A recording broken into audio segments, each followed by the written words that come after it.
Dear students, अस्सलाम वालेकुम। Welcome to English grammar world. आज हम जिस टॉपिक के बारे में पढ़ने जा रहे हैं वो कॉमनली हम गलतियां करते हैं बोलने के दौरान।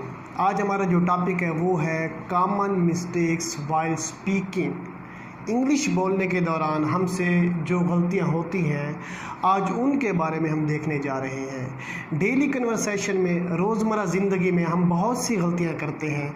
हमें पता भी नहीं होता कि हम जो इंग्लिश बोल रहे हैं आया कि वो हम सही बोल रहे हैं या गलत बोल रहे हैं। तो कुछ मैंने ऐसे सेंटेंसेस आज लिखे हैं जो हम डेली कन्वर्सेशन में यूज़ करते हैं और उनका गलत इस्तेमाल करते हैं। आज उन गलतियों को हमने दूर करना है। आज देखते हैं कि उन गलतियों को हम कैसे दूर कर सकते हैं। देखते हैं पहला सेंटेंस। ये वो सेंटेंस मैंने लिखा है, I resign from a job. I resign from my job. इसमें कोई गलती नज़र आती है? बज़ाहिर इस सेंटेंस में हमें कोई गलती नज़र नहीं आती और हम कहते हैं ये बिल्कुल परफेक्ट है। और हम बोलते भी ऐसे हैं, हम रोज़मर्रा ज़िंदगी में ऐसे ही बोलते हैं। हम यही कहते हैं जब हम किसी से बात करते हैं कि मैंने जॉब छोड़ दिया, I have resign from my job, I have resign from my job. हालांकि ये सेंटेंस गलत है। अब इसको दुरुस्त करना है हमने। इसमें गलती कहाँ पर है? इसमें गलती है ये फ्राम। इसमें फ्राम नहीं आएगा। तो असल सेंटेंस क्या होगा? आई रिज़ाइन माई जॉब, मैंने अपनी जॉब छोड़ दी। अब इसका सही सेंटेंस बनेगा आई रिज़ाइन्ड माई जॉब। अब ये तो होगी पहली करेक्शन कि हमने गलती की इस्लाह की है कि किस तरह हम उसको दुरुस्त कर सकते हैं। अब देखें, अब सेंटेंस था आई रिज़ाइन फ्रॉम माई जॉब, जबकि उसमें गलती थी फ्रॉम की कि हम उसके साथ फ्रॉम नहीं लगा सकते। आई रिज़ाइन माई जॉब इस्तेमाल होता है। अब दूसरा सेंटेंस, ये भी हम आमतौर पर गलत ही बोलते हैं, I met his family member. ये सेंटेंस देखें, I met his family members, मैं उसके फैमिली मेम्बर से मिला। अब बाज़ार में ये ठीक लगता है और हम बोलते भी ऐसे ही हैं। अब ये सेंटेंस भी गलत है, इसमें भी गलती है। अब इसमें कौन सी गलती है कि ये फैमिली मेम्बर्स नहीं आना चाहिए। तो सेंटेंस कैसे होना चाहिए? सेंटेंस को ऐसे होना चाहिए, I met the members of his family. अब ये दुरुस्त सेंटेंस कैसे बनेगा? I met the members of his family. तो इस सेंटेंस को ऐसे लिखेंगे, I met the members of his family. अब ये सेंटेंस बना, I met the members of his family, मैं उसके ख़ानदान के अफराद से मिला। अब ये दुरुस्त है। अब इसमें ये गलती थी फैमिली मेम्बर्स। अगला सेंटेंस तीसरा, ही रिटर्न बैक होम।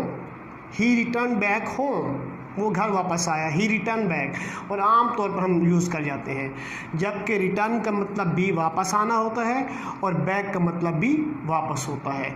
जब रिटर्न यूज़ होगा तो उसके साथ बैक का इस्तेमाल नहीं होगा। तो अब इसमें गलती थी बैक की कि हम बैक इस्तेमाल नहीं करेंगे। तो सेंटेंस असल क्या होगा? He return home, he return home, और आम तौर पर हम यूज़ कर जाते हैं he return back home, he returned home. अब ये दुरुस्त सेंटेंस है इसका। उसके बाद अब इसमें गलती थी बैक की। अगला sentence, my hair are silkie.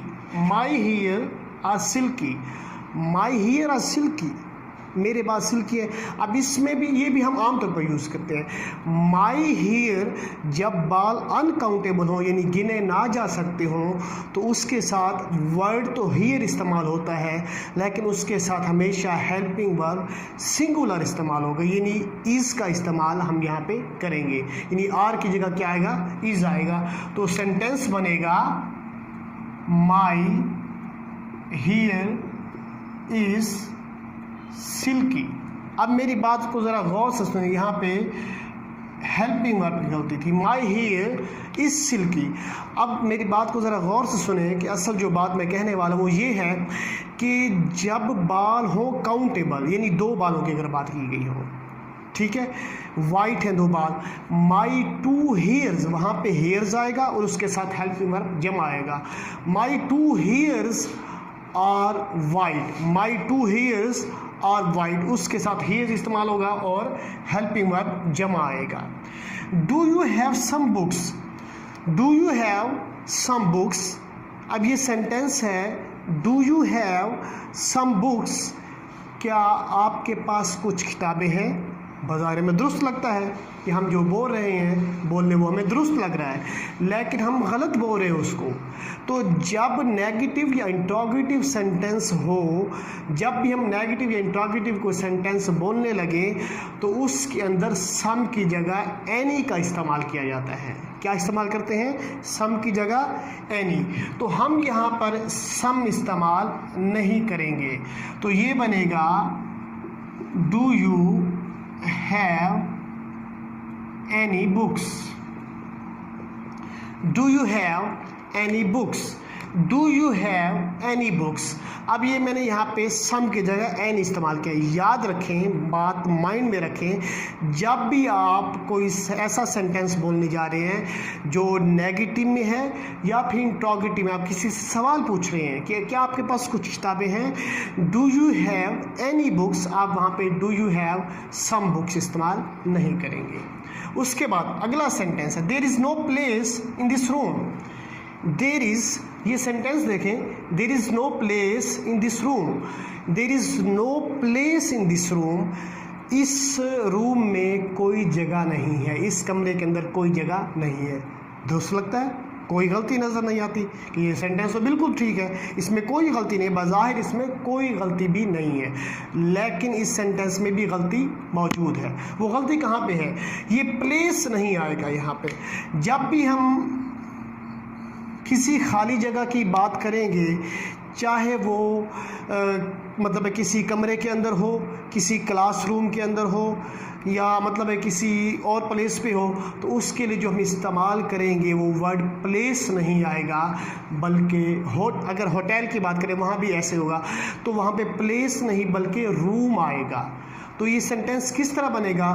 There is no room in this room, there is no room in this room, इस कमरे के अंदर कोई जगह नहीं है। तो ये सेंटेंस ऐसे बनेगा there is no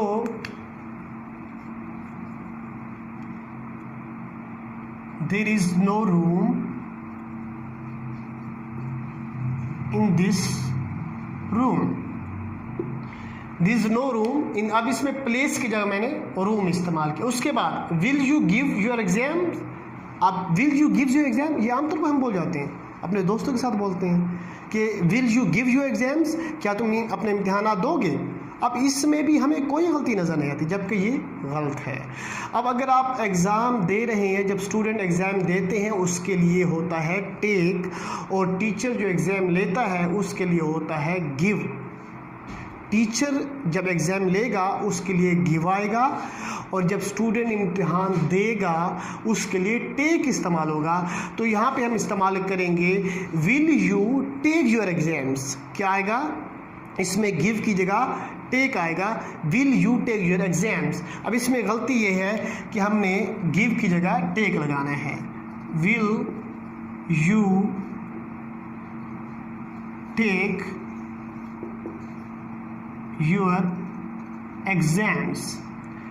last sentence, 8वां sentence, do not write with red ink. ये सेंटेंस मैंने लिखा है do not write with red ink, सुर्ख स्याही के साथ, रोशनाई के साथ मत लिखो। अब इसमें है do not write with red ink, कोई गलती नहीं है, बाज़ाहिर कोई गलती नज़र आती ही नहीं है, ठीक है।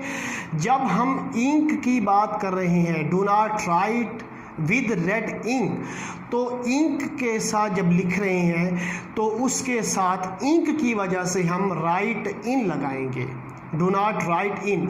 और दूसरी बात गौर से सुन ले, एक और सेंटेंस इस्तेमाल होता है, आमतौर पर यूज किया जाता है, this pen is to write, ये पेन लिखने के लिए है।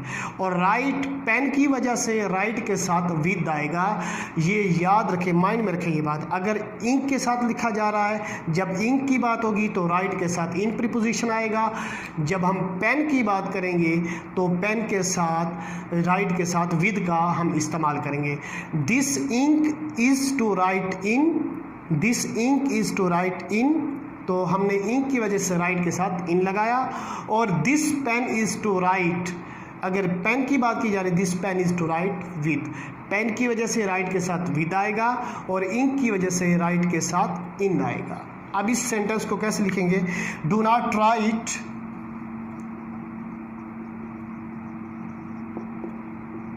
With in red ink. अब ये सेंटेंस ऐसे बना कि डू नॉट राइट इन, हमने जो है विद की जगह जो है लगा दिया इन का इस्तेमाल। अब ये देखें, ये है जी कॉमन मिस्टेक्स जो हम करते हैं, आमतौर पर जो हम गलतियाँ करते हैं डेली कन्वर्सेशन में, रोज़मर्रा ज़िंदगी में जो हम अल्फाज इस्तेमाल करते हैं, फ़िक्रे बोलते हैं, उनमें ये गलतियाँ करते हैं। ये जो मेरी आज की वीडियो है, ये सिर्फ स्टूडेंट्स के लिए बेनिफिशियल है, बल्कि टीचर्स के लिए भी बेनिफिशियल है। और टीचर्स भी इससे इस्तेफ़ादा हासिल कर सकते हैं और अपने बच्चों को अच्छे तरीके से गाइड कर सकते हैं। तो टीचर्स भी इस वीडियो को ज़रूर देखें। और अगर आपको इसमें कोई कन्फ्यूजन हो तो आप कमेंट करके सवालात पूछ सकते हैं। अल्लाह हाफिज़।